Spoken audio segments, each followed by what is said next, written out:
Magandang araw mga kababayan, narito na ang pinakabagong ulat sa lagay ng panahon ngayong araw, March 26, 2026, Thursday. Ayon sa bagong datos, mas tumataas ang chance ng development ng posibleng bagyo na manggagaling sa may timog silangan ng bansa. Maraming mga modelo na ang nagkakatugma sa mga forecast, silipin natin ang kasalukuyang status nito. Para naman lagi kang updated sa lagay ng panahon, i-click mo lang ang subscribe button. Unahin natin ang magiging lagay ng panahon ngayong araw. Iisa pa din ang dominant weather system na nakakaapekto sa buong bansa at ito ay ang easterlies. Ang easterlies ay hangin na nagmumula sa karagatan sa silangan na may dalang moisture o halamigmig. Kaya madalas itong nagdudulot ng pagbuo ng ulap, ulan at thunderstorm. Ang karaniwang pattern na ipinapakita nito, pwedeng bahagyang maaliwala sa umpisa, tapos habang umiinit ang panahon mula tanghali hanggang hapon, mas dumadami ang ulap at sa ilang lugar ay biglang uulan at makakaranas ng thunderstorm. Ang mahalagang paalala, kahit isolated ang ulan sa maraming lugar, pwedeng lumakas ito sa maikling oras at magdulot ng biglaang pagbaha at pagguho ng lupa. At sa kasalukuyan, silipin natin ang mga lugar na mas aktibo ang epekto ng easterlies. Kabilang dito ang Caraga, Davao Region at Eastern Samar. Sa mga lugar na ito, inaasahan ang maulap na kalangitan na may scattered rains at thunderstorm, meaning pabalik-balik ang ulan sa iba't ibang oras ng araw, minsan hihina, tapos biglang bubuhos na may kasamang kulog at kidlat. Dahil ang ulan ay maaaring moderate hanggang paminsan-minsan ay heavy, posible ang flash floods at landslide. Kung nasa Caraga kayo, bantayan ang mga ilog at sapa, lalo na kung may sunod-sunod na buhos sa iisang area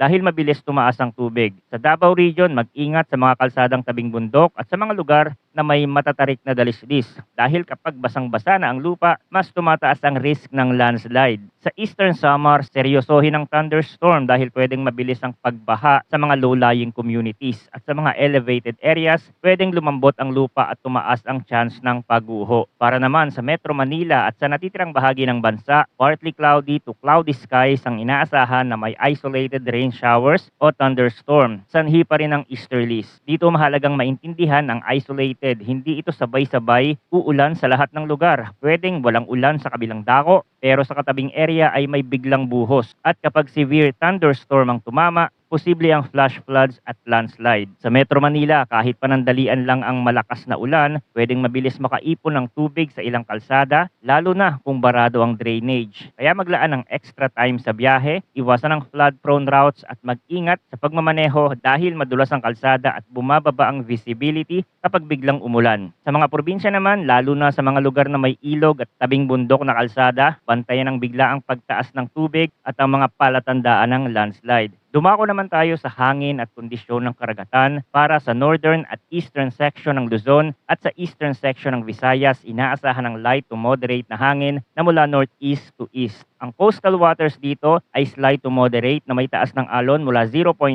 hanggang 2.1 meters. Sa karamihan ng lugar, manageable ito. Pero tandaan na kapag may thunderstorm, pwedeng biglang lumakas ang hangin at pumalon ng mas mataas. Kaya kung may planong pumalaot o may biyahe sa dagat, mag-ingat lalo na kung maliit ang bangka at i-check ang local advisories bago bumiyahe. Para naman sa natitirang bahagi ng bansa, light to moderate ang hangin na mula northeast to north at ang coastal waters ay slight to moderate na may taas ng alon mula 0.6 hanggang 1.8 meters. Mas mababa ang range kumpara sa unang grupo pero ganun pa rin ang paalala. Kapag may thunderstorm, pwedeng magbago ang kondisyon ng hangin at alon kaya ugaliing bantayan ng ulap at hangin bago maglayag at iwasan ang paglayag kapag may kulog at kidlat sa paligid. Ngayon, meron tayong extreme of temperatures at relative humidity para sa 24-hour period na nagtatapos ng 8 o'clock p.m. yesterday. Ang minimum temperatures ay 21.4 degrees Celsius na naitala bandang 6 o'clock a.m. Ang maximum temperatures naman ay 31.9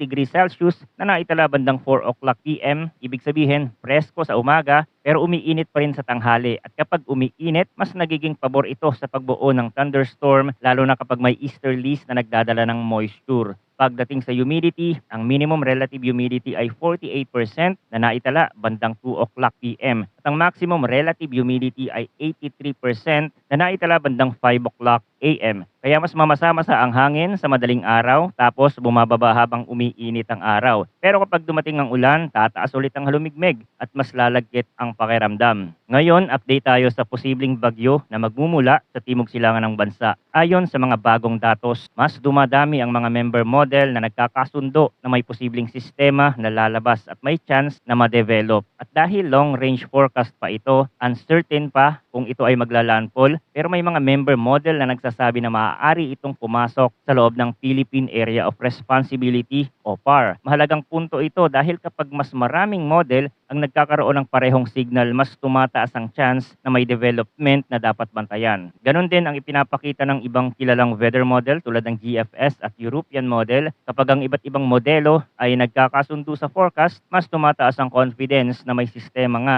na posibleng mabuo. Pero dahil malayo pa ang period, marami pang pwedeng magbago sa kilos, bilis at lakas. Pwedeng umiba ang track, pakaliwa o pakanan, pwedeng bumilis o bumagal at pwedeng tumaas o bumaba ang chance ng development depende sa magiging kondisyon ng karagatan at sa impluwensya ng ibang weather system. Kaya ang pinaka-practical na paalala, manatiling updated para sa pinakabagong impormasyon tungkol sa posibleng bagyo. Kung may travel plans kayo, lalo na sa mga isla o coastal areas sa mga susunod na linggo, mas maganda kung may backup plan at i-check ang mga updates habang papalapit ang petsa. Dahil doon mas lilinaw kung papasok ba ito sa PAR, gaano ito kalakas at saan ang posibleng direksyon. Bago tayo magtapos, ito ang practical na paalala para sa lahat. Una, sa Caraga, Davao Region at Eastern Samar, seryosohin ang scattered rains at thunderstorm dahil pwedeng moderate to at times heavy at may banta ng flash floods at landslide. Sa Metro Manila at sa iba pang lugar, mag-ingat sa isolated thunderstorm dahil pwedeng maging severe sa ilang area at magdulot ng biglaang pagbaha. Sa coastal communities, bantayan ang alon at hangin kahit slight to moderate lang ang forecast dahil pwedeng magbago ito kapag may thunderstorm. At panghuli, tungkol sa posibleng sistema sa Timog Silangan. Huwag magpanik, long range forecast pa ito pero dahil dumadami ang model agreement, mas dapat itong bantayan. Manatiling nakatutok sa mga susunod na updates para sa pinakabagong impormasyon.